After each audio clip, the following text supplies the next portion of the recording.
First of all, good evening to everyone. Thank you for being here. Thank you for having me.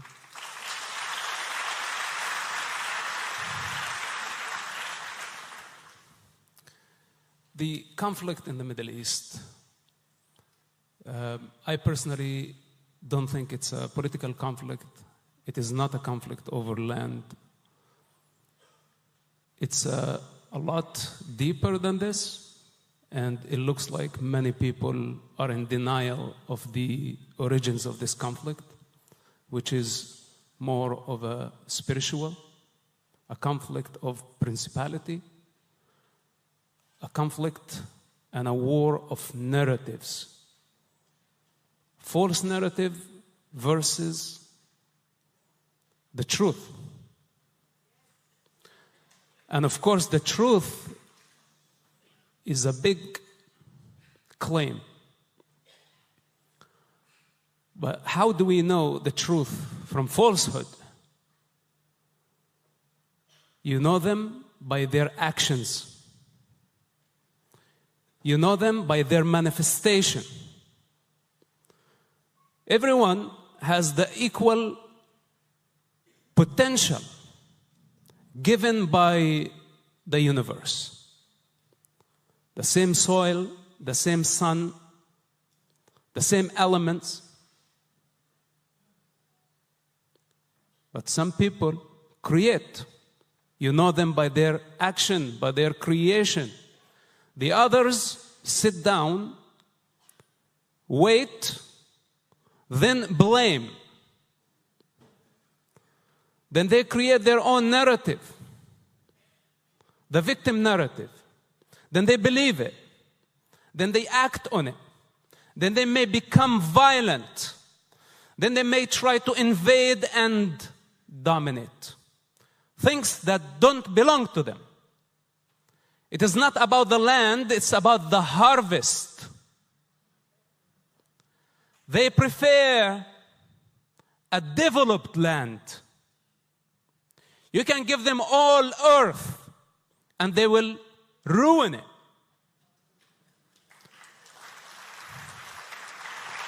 Even if you give them the Palestine that they are crying about, they will not know what to do with it.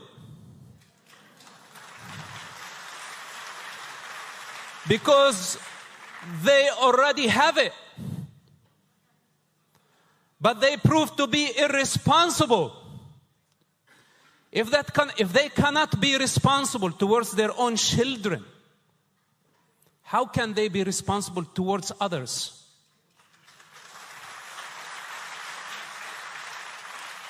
Then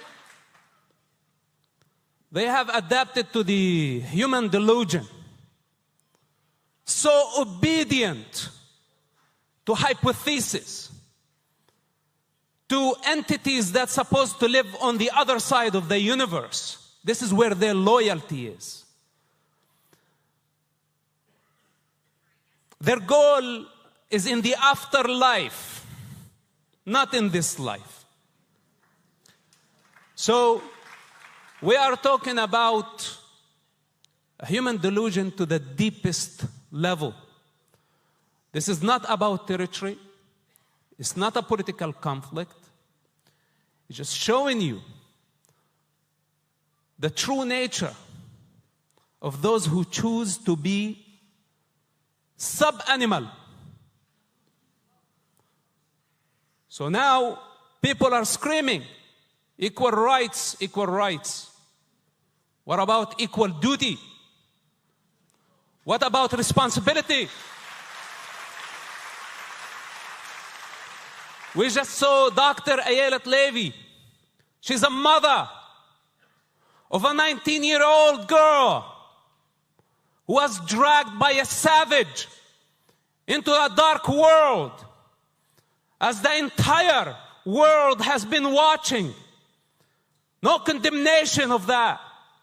They want to validate rape, kidnap, looting, killing, genocide, ethnic cleansing by the name of resistance.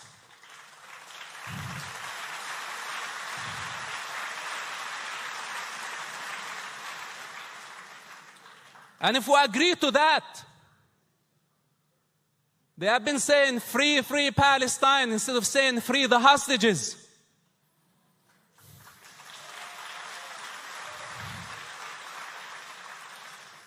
My apology for the long answer, he must translate.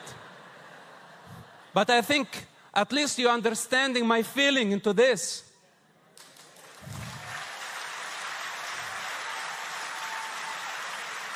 The whole world let Dr. Ayelet and Naama and the rest of the hostages down. They betrayed this handful of people representing humanity.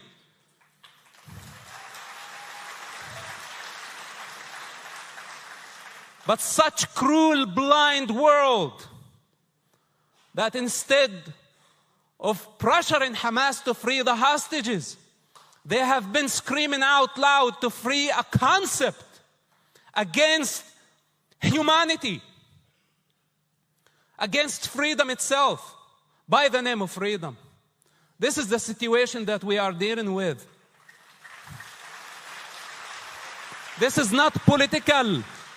This is not a political. This phenomenon now is becoming global. Its darkness is about to take over, and we must counter it. We must fight against it, whatever it takes. Maybe we'll get to the crux of the matter. In your eye, what is Palestine? This could be the most important question of the century. If people are able to answer the question, what is Palestine, then we will reach the root cause of this problem. Palestine was never a country. It's not a nation. It's not an ethnic group. It's not a religion. It's an illusion. It's at best, an ideology. An ideology that has been proven to be violent, pro-anarchy, against order, dependent on the destruction of Israel. The same thing with Islam, an Islamic state, dependent on the destruction of civilization. If we allow such concepts to manifest, this means great suffering, bloodshed, war, conflicts, confusion, and eventually total destruction. Palestine is very similar to a black hole that nothing can satisfy it. Today is used as a device. They only want to take this part of the world, only this for now, as a first step. But they must erase the Jewish people as a condition. They must ethnically cleanse the Jewish people from the river to the sea as a condition for Palestine to exist. And if we allow them to do that, then we will allow them to do more, a lot more. Because tomorrow is not going to be only Palestine. It's going to be Andalusia. Did you know that Andalusia is an Islamic land? And did you know that Spain has been occupying Andalusia? And the Muslims have the right to fight until the end of time, until they emancipate Andalusia from Spain and Palestine from Israel. This is what's all about. So the lie of Palestine, how it has been used as a device to manipulate, to deceive, at the expense of Arab and Jewish children. But if we allow that to happen, The next generations will pay the price, because this is going to be the birth of a savage empire. And this is what Palestine is all about.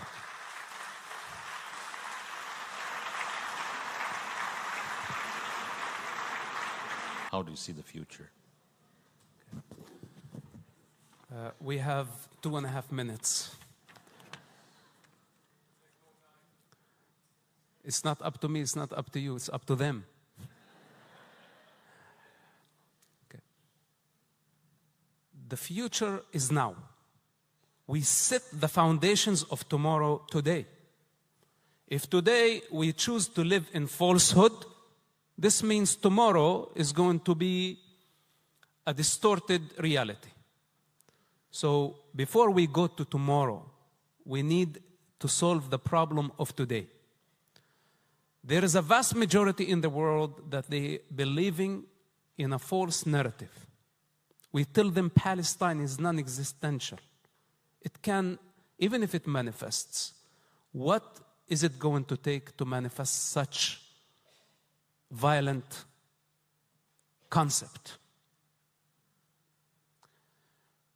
But they choose to believe in the false narrative. And we have a generation of Palestinians as a global phenomenon, as a global movement. They finally unleashed the monster, where now so many people are swearing by the name of Palestine. They've never been there. They don't know what it stands for.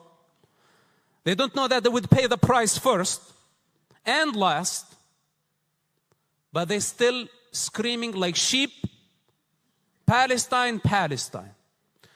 In that crowd, you will find the communists, the Islamists, all type of fanatics, extreme opposites,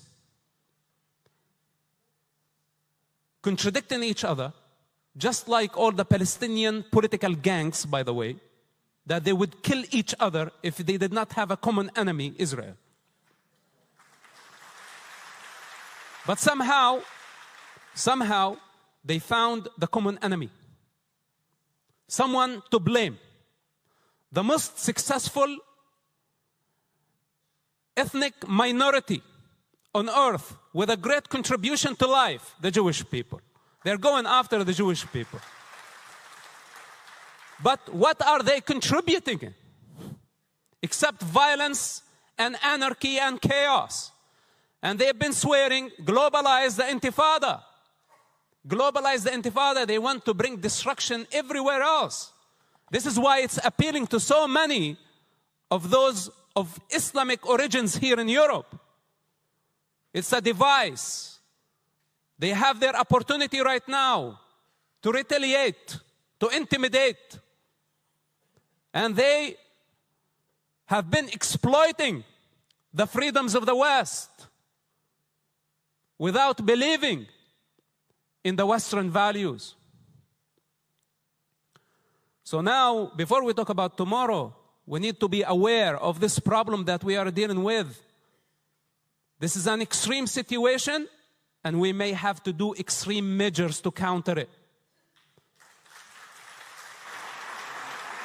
We need to learn. I'll try to conclude. We need to learn from what Israel is doing.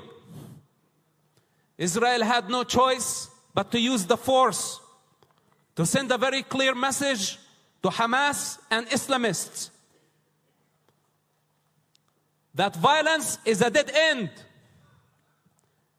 You initiated this war on October 7, and you initiated all the previous wars, and your aggression cannot go without consequences. And Israel has the right to draw the line. I have the right to draw the line. Now, all those who want to validate Hamas atrocities by whatever name is, they can all go to hell. Even if they are a majority. Even if they are a majority, it doesn't matter. Because we cannot allow the birth of a savage empire. We cannot allow that to happen. So, before we talk about tomorrow, we need to finish this war. And we need to counter this threat.